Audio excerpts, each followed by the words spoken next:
শাস্তি আছে। পুরস্কার কি? আল্লাহ অপর একটা আয়াতে ডাক দিয়ে বলছেন, ইন্নাল্লাযীনা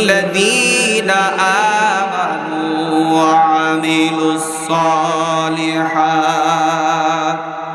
কানাত লাহুম জান্নাতুল ফিরদাউসি নুজুলা। আল্লাহ ডাক দিয়া বলেন, দুনিয়ার মানুষ, নিশ্চয়ই তুমি যদি ঈমান আনয়ন করতে পারো, সৎ কর্ম করতে পারো, ভালো কাজ করতে পারো, আমি আল্লাহ তোমার জন্য উত্তম পুরস্কার রেখে দিয়েছি। কি রেখেছেন? এখানে দেখেন, সৎকর্ম করার জন্য আল্লাহ ঈমান শর্ত দিয়েছে। কি শর্ত? সাধারণ কোনো মানুষকে নয়, সাধারণ কোনো জাতিকে নয়, সাধারণ কোনো ব্যক্তি নয়, আল্লাহ ডাইরেক্ট ঈমানদারদেরকে ডাক দিয়ে বলছেন। কাদেরকে? ভালো কাজ করার জন্য শর্ত হলো কি? ঈমানদার কাকে বলে? আপনি যদি কোরআন খুলে দেখেন, সূরাতুল বাকারার প্রথম দিকে আল্লাহ বলেছেন, ওয়াল্লাযীনা ইউমিনুনা বিল গায়বি ওয়া ইউকিমুনাস সালাতা ওয়া মিম্মা রাযাকনাহুম ইউনফিকুন। ওনার মাথার মধ্যে যে গুলি করা হয়েছে দেখছেন না? মৃত্যুর সাথে পাঞ্জা লড়তেছে। রোগী তো রোগী অবস্থায় পড়ে আছে, হাজারো মানুষ তার সাথে হসপিটালের মধ্যে পাইচারি করতেছে। হসপিটালের মধ্যে রোগীর সাথে সময় দেয়া যে কি কষ্টের, যারা এই বিপদে পড়েন নাই তারা বুঝবেন না। তো এই জন্য আল্লাহ পাক সকল প্রকার ফিতনা ফাসাদের কবল থেকে হেফাজত করে, সকল প্রকার বালা মুসিবতের থেকে মাহফুজ করে আমাদেরকে আজকের এই পবিত্র সামিয়ার নিচে আসার বসা, দুই চারটা কথা বলা এবং শোনার সুযোগ করে দিলেন। মন থেকে সেই প্রভুর দরবারে শুকরিয়া জ্ঞাপন করি। সকলেই মনের থেকে বলি আলহামদুলিল্লাহ। আলহামদুলিল্লাহর আওয়াজ কি আলহামদুলিল্লাহ করলেন না আমহেদুলিল্লাহ করলেন? কোনটা? আমি কিন্তু বুঝি নাই, একটু সুন্দর করে কন্ত আলহামদুলিল্লাহ। আল্লাহ শুকরিয়া আদায় করলে কি লস হবে নাকি? বাড়ির থেকে কইছি আজকে হুজুর যা কই কই, তুমি কিন্তু কিচ্ছু কবে না। বাড়ি থেকে কয়া দিছে। শোনেন, হ্যাঁ হু কিছু যদি না বোঝেন, না বলেন, তাহলে কিন্তু বক্তার সামনে যত শ্রোতা থাকবে আপনারা হ্যাঁ হু সুবহানাল্লাহ আলহামদুলিল্লাহ জোরে জোরে বলবেন, বক্তার ওয়াজ কিন্তু আরো ষাটবে ভালো। আর আপনারা ধীরে ধীরে ঘুমাবেন, বক্তার ওয়াজও কিন্তু ঘুমাবে। এই মঞ্চের ভিতরে হয়তো 2 বছর অথবা 3 বছর আগে একজন বক্তা আসছিলেন, কথাটা বলছে, আপনারা হয়তো মনে রেখেছেন কিনা জানি না। আমরা আবার মাঝে মাঝে লাগে তো বড় বড় বক্তাদের থেকে আমরা 2-4টা কথা শিখা মঞ্চে যা সাপ্লাই দেওয়ার জন্য চেষ্টা করি। উনি বলছিলেন যে কথা যদি বক্তার না বোঝা যায়, বক্তার ভাষা যদি না বুঝি, আমরা কিচ্ছু বুঝবো না, পরের দিন কিছু বলতেও পারবো না, আমলও করতে পারবো না। উনি একটা এক্সাম্পল দিয়েছিলেন, ধরেন উল্লাপাড়া বাজারের ভিতরে মোটর সাইকেল ড্রাইভ করতে গিয়ে হঠাৎ করে অ্যাক্সিডেন্ট হয়ে পড়ে গেলেন। যায় না এরকম? যায় না বাবা? হঠাৎ করে পড়ে যায়, পায়ে প্রচুর পরিমাণ চোট পাইছেন, ব্যথা পাইছেন। ব্যথা পাওয়ার কারণে উনি অর্থোপেডিক্স একজন ডাক্তারের শরণাপন্ন হয়েছেন। ডাক্তার সাহেব বেশ কিছু ওষুধ লিখে দিয়েছেন আর একটা মলম লিখে দিয়েছেন। কি দিয়েছেন? মলমটা লিখে দেওয়ার পরে আল্লাহর বান্দা ফার্মেসির থেকে ওষুধ ক্রয় করার পরে মলমটা কি করবে বুঝতেছে না, এটা খাবে না লাগাবে না কি করবে বুঝতেছে না। উনি ঘুরে আবার ডাক্তারের কাছে গেছেন, ডাক্তার সাহেব বলেন তো, ওষুধ বুঝলাম আপনি খাওয়ার জন্য দিয়েছেন, এটা খাবো, কিন্তু এই যে একটা মলম দেখতেছি এটা কি করব? কয় যেখানে ব্যথা পাইছেন ওখানে লাগাবেন, যেখানে ব্যথা পাইছেন ওখানে লাগাবেন। উনি ঠিক আছে বুঝছেন, বাসার মধ্যে চলে আসছেন, একটা রিক্সা ঠিক করছে, সকালে একবার যায় ওই উল্লাপাড়া যেই জায়গায় অ্যাক্সিডেন্ট হয়েছেন ওই রাস্তার মধ্যে গিয়ে মলম লাগায়, আবার বিকেল বেলা একবার যায় ওই যেই জায়গায় ব্যথা পাইছেন ওই জায়গায় কি লাগায়? মলম লাগায়। এক সময় মলম শেষ হয়ে গেছে কিন্তু ব্যথা শেষ, ব্যথা শেষ হওয়ার কি কথা? জাগা মতো কি পড়তেছে? ব্যথা হলো পায়ে, মলম লাগতেছে রাস্তায়, ব্যথা কি ঠিক হবে? মলম শেষ হয়েছে কিন্তু ব্যথা। উনি আবার ডাক্তারের কাছে গেছেন, যাওয়ার পরে বলতেছে, ডাক্তার সাহেব কি মলম দিলেন, ব্যথা তো কমে না। কেমনে লাগাইতেছেন মলম? কয় যে আপনার কথা মতো যেই জায়গায় ব্যথা পাচ্ছি ওই জায়গায় সকাল বিকাল 2 বেলা লাগাচ্ছে।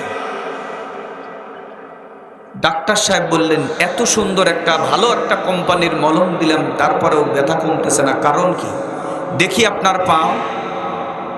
পাও বের করার পরে দেখতেছেন পায়ে তো মলম লাগানোর কোনো চিহ্ন।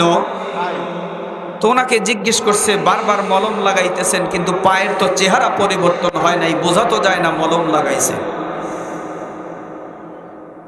আল্লাহর বান্দা রোগী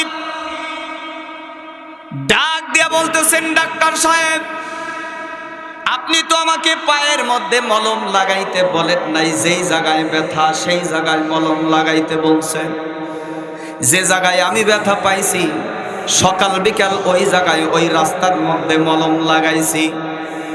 কথাটা এই জন্য বললাম, কথাটা বললাম যদি বক্তার কথা না বোঝেন আমল করতে পারবো, সুযোগ আছে। যদি বক্তার কথা না বুঝি আমল করব কি? বুঝি তো নাই। সকালবেলা একজন জিজ্ঞেস করবে, বাবা রাত্রিতে অনেকের বউ আসে নাই, জিজ্ঞেস করবে, বলেন তো হুজুর রাত্রে ওয়াজ করলো, আপনি তো সারা রাত জেগে জেগে মশার কামড় অপেক্ষা করে এই ঠান্ডার মধ্যে বসে বসে ওয়াজ শুনলেন, বলেন তো হুজুর কি ওয়াজ করলো? দেখি তো 2-4টা ভালো কথা থাকলে আমিও আমল করব। আপনি বলবেন হুজুর খুব কণ্ঠ দিয়ে ওয়াজ করছে। কয় কি ওয়াজ করলো বলেন তো? কয় হুজুর খুব ভালো সাটাইছে। কি ওয়াজ করলো? কয় হুজুরের চেহারাও ভালো। কি বলছে? কয় তা তো মনে নাই। তাহলে কি হলো? এই জন্য সর্বপ্রথম আমাকে কি মনোযোগ দিয়ে কথাটা শুনতে হবে। ওয়াজ বহুত শুনছেন, সকালবেলা আপনি উঠে দেখবেন বড়পালাও ওয়াজ বাজাচ্ছে, ভাঙ্গুরি ক্রয় করতেছে সে ওয়াজ বাজাচ্ছে। কিছুদিন ধরে দেখতেছি চেয়ার ভাঙ্গা চেয়ার বদলাইয়া দিচ্ছে, সেও ওয়াজ বাজায়। ওয়াজের অভাব আছে? যেই ওয়াজ করি সেই ওয়াজই অনেকেই শ্রোতারা পাই, এটা তো শুনছি। ওয়াজ আমরা কম জানি না, কিন্তু কোনো পরিবর্তন নাই। কারণ হলো আমরা আমলের নিয়তে শুনিও না, মনোযোগ দিয়ে শুনিও না, আমলও করি কি? আল্লাহ আমাদের কি জন্য বানালেন? এই যে জিন্দেগির ভিতরে দিয়েছেন ছোট্ট একটা জিন্দেগি। হযরত মূসা আলাইহিস সালাতু ওয়াস সালামের সময় একজন বুড়ি মানুষ বসে বসে কান্না করতেছে। তো মূসা আলাইহিস সালাম ওখান দিয়ে যায়, বুড়িকে জিজ্ঞেস করতেছে, মা কান্দো কেন? কি জন্য কান্না করো? কান্না করার কারণ কি? আল্লাহর বান্দি ডাক দিয়ে কয়, বেটা, কোলের একটা বেটা ছিল, সে মারা গেছে। কয় বয়স কত? কয় 6000 বছর। বিভিন্ন ভাবে বিভিন্ন লোক বলছে, আবার কেউ বলছে 600 বছর। বুড়িমার এই কথা শোনার সঙ্গে সঙ্গে মূসা পয়গম্বর মুস্কি মুস্কি হাসে। বুড়িমা ডাক দিয়ে বলে, আমি কান্না করি দুঃখে আর তুমি হাসো, তোমার হাসার কি হলো? আল্লাহর পয়গম্বর মূসা ডাক দিয়ে বলে, তোমার ছোট্ট কোলের বেটা এত বয়সে মারা গেছে তাই কান্না করতেছো। এমন একটা জামান আসবে, এমন একটা সময় আসবে, সেই সময়ের মানুষ বাঁচবে গড়ে 50 বছর। কয় বছর? 50 বছরের মানুষ এখন পাওয়াই কঠিন। 50 বছরের মানুষ 17 বছর 18 বছর হয় আর সারতে পারে না, চুলও পাকে, দাড়িও পাকে, মোছও পাকে, পাকে না। যে বয়স কত? কয় বয়স আমার বেশি না, ওরে ও টুকটুকির মা, শুধু চুল কয়ডো পাইকা গেছে বাতাসে। বয়স বেশি না, চুল আর দাড়ি পাইকা গেছে কি বাতাসে। মূসা আলাইহিস সালাম ডাক দিয়ে বলতেছে, তোমার কোলের সন্তান মারা গেছে এই 6000 বছর বা 600 বছর বয়স। এমন একটা সময় আসবে সেই সময়ের মানুষের বয়স 50 বছরের উপরে পাওয়াই যাবে না। তাই এই যে ছোট্ট একটা জামানা, ছোট্ট একটা সময়, দেখতে দেখতে দেখতে দেখতে অনেকের 40 বছর পার হয়ে গেছে, অনেকের 30 বছর পার হয়ে গেছে। নামাজের কথা বললে কয় হুজুর নামাজের বয়স কি হয়েছে? আমি কি বুড়ো হয়েছি? এই মরার আগে নামাজ পড়ে তারপরে মরবো। আবার অনেকে কয় হুজুর শুক্রবারে তো পড়ি। গত পরশু দিনকে জুমার নামাজের দিন একজনকে ডাক দিতেছে, আসেন নামাজ পড়তে যাই। কয় হুজুর এই তো রোজা আসতেছে, রোজার মধ্যে পড়বো। আল্লাহ ডাক দিয়া বলেন আল্লাযী খালাকাল মাউতা ওয়াল হায়াতা লিয়াবলুয়াকুম আইয়ুকুম আহসানু আমালা। আল্লাহ ডাক দিয়ে বলেন দুনিয়ার মানুষ, আমি তোমার জন্ম মৃত্যুর মাঝে ছোট্ট একটা সময় দিয়েছি। কি দিয়েছি? ছোট্ট একটা সময় দিয়েছি। এই ছোট্ট সময় কি জন্য দিয়েছি? আহসানু আমালা, তুমি ভালো করো না মন্দ করো, কি করো এইটার জন্য। যদি ভালো করতে পারো তার জন্য আমার কাছে পুরস্কার আছে। কি আছে? আর যদি অন্যায় করো, খারাপ কিছু করো, তার জন্য আমি আল্লাহর কাছে তোমার জন্য শাস্তি আছে। পুরস্কার কি? আল্লাহ অপর একটা আয়াতে ডাক দিয়ে বলছেন ইন্নাল্লাযীনা আমানু ওয়া আমিলুস সালিহাত কানাত লাহুম জান্নাতুল ফিরদাউসি নুজুলা। আল্লাহ ডাক দিয়া বলেন দুনিয়ার মানুষ, নিশ্চয়ই তুমি যদি ঈমান আনয়ন করতে পারো, সৎ কর্ম করতে পারো, ভালো কাজ করতে পারো, আমি আল্লাহ তোমার জন্য উত্তম পুরস্কার রেখে দিয়েছি। কি রেখেছেন?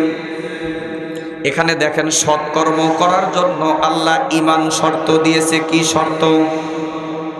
সাধারণ কোনো মানুষকে নয়, সাধারণ কোনো জাতিকে নয়, সাধারণ কোনো ব্যক্তি নয়, আল্লাহ ডাইরেক্ট ঈমানদারদেরকে ডাক দিয়ে বলছেন। কাদেরকে?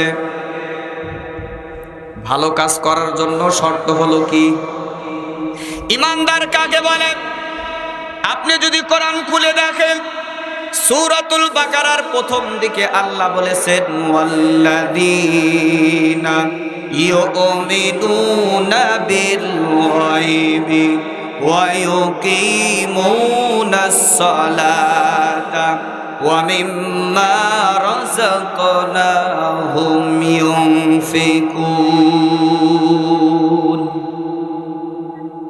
এখানে ছোট্ট করে ঈমানদার সংজ্ঞা দিয়েছেন। আল্লাহ বলছেন ঈমানদার ওই ব্যক্তি যে আল্লাহকে না দেখেই, বুঝতেছেন আমার কথা, না দেখেই। আমরা এখানে কেউ কি আছি যারা আল্লাহকে দেখছি? আছেন কেউ যে হুজুর আল্লাহকে আমি স্বপ্নে দেখছি 7-8 বার? আছি কেউ? কেউ আল্লাহকে দেখি নাই, কিন্তু আল্লাহকে তো বিশ্বাস করি নাকি? আল্লাহ একজন আছে, বিশ্বাস হয়? আছে, বিশ্বাস হয়। যদি এই বিশ্বাস স্থাপন করতে পারি আমি আল্লাহ একজন আছে, এই বিশ্বাসটা যদি অন্তরের মধ্যে করতে পারি, তবেই আমি নিজেকে ঈমানদার বলে দাবি করতে পারবো। আল্লাহ বলছেন যদি কেউ আমি যে আছি এই কথা বিশ্বাস করে, বিশ্বাস করার পরে যদি আমাকে আল্লাহকে আল্লাহ বলে মানে, তাহলে আমার সর্বপ্রথম কাজ হলো সে যদি অন্ধকারের মধ্যেও ডুবে থাকে, আমি টেনে হেসড়ে তাকে আলোকিত জীবন দেব। সুবহানাল্লাহ। আল্লাহ বলেন আল্লাহু ওয়ালিয়ুল্লাযীনা আমানু ইখরিজুহুম মিনাজ-যুলুমাতি ইলান-নূর ওয়াল্লাযীনা কাফারু আউলিয়াহুমুত তাগুত ইউখরিজুনাহুম মিনান-নূরি ইলাজ-যুলুমাত। বলুন আল্লাহু আকবার। আল্লাহ ডাক দিয়া বলেন দুনিয়ার মানুষ, তোমরা যদি আমি আল্লাহকে অলি বানাইতে পারো, গার্জেন বানাইতে পারো, অভিভাবক বানাইতে পারো, আমি আল্লাহ ঘোষণা দিলাম সর্বপ্রথম আমার কাজ হলো তোমাকে অন্ধকার থেকে টেনে হেসড়ে আলোকিত জীবন দিয়ে দিব। কোন সুবহানাল্লাহ। আল্লাহকে যদি অভিভাবক বানাইতে পারে, কি বানাইতে পারি? আমরা তো আল্লাহকে অভিভাবকই মনে করি নাকি? মনে করি না? কোনো কিছু চাইতে হলে হাত তুলে কার কাছে যাই? আল্লাহর কাছে চাই। মহতাজ হতে হলে আল্লাহর কাছেই তো হই নাকি? ধন না ধরতে হলে আল্লাহর কাছেই তো ধরি। যদিও প্রথমে একটু এদিক সেদিক টানাফেরা করি, তারপরে শেষ বেলায় এসে কি কোনো পথ যখন খোলা না থাকে তখন কার কাছে? আল্লাহর কাছেই বলি, আল্লাহ সব দেখা শেষ, তুমি ছাড়া আর কোনো বন্ধু। বিশেষ করে যখন যাদেরকে কবরস্থ করা হয়, বহু মানুষ ধোয়ানোর সময় থাকে, বহু মানুষ কবরস্থানের দিকে জানাজার ময়দান পর্যন্ত নিয়ে আসার জন্য বহু মানুষ পাওয়া যায়। জানাজা শেষে কবর পর্যন্ত বহু মানুষ নিয়ে যায়। কবরের মধ্যে নামে কয়জন? 3 জন। এই মৃত ব্যক্তিটা মনে মনে চিন্তা করে, অন্তত এই 3 জন মানুষ অন্তত আমার সঙ্গে থাকবে। কিন্তু আস্তে আস্তে করে যখন কবরের মধ্যে দিয়া দোয়া পড়ে যখন আস্তে আস্তে একজন একজন করে উঠতে শুরু করে, তখন এই মানুষটা এমন বিপদের মধ্যে পড়ে যায়। বহু লোক বহুভাবে কথা বলেছেন।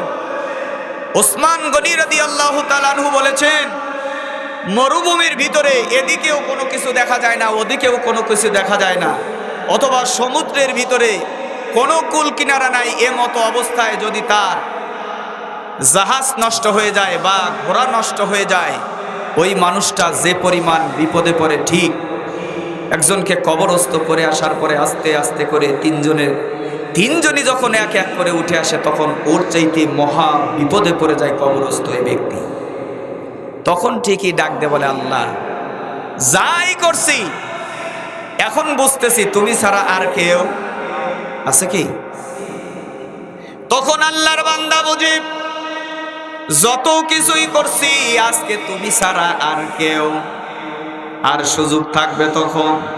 হাজারো যদি বুঝি, ওসমান গনি রাদিয়াল্লাহু তাআলা আনহু তার কিতাবের মধ্যে, তার মুখের ভাষার মধ্যে এসেছে, কিতাবের লেখক লেখে, ওসমান গনি রাদিয়াল্লাহু তাআলা আনহু বলেছেন, দুনিয়ার মানুষ কবরস্থ করে আসা মানুষদের মধ্যে থেকে কোনো একটা মানুষ যদি একটা বারের জন্য এই জগতে আসার মতো সুযোগ পাইতো, কি পাইতো?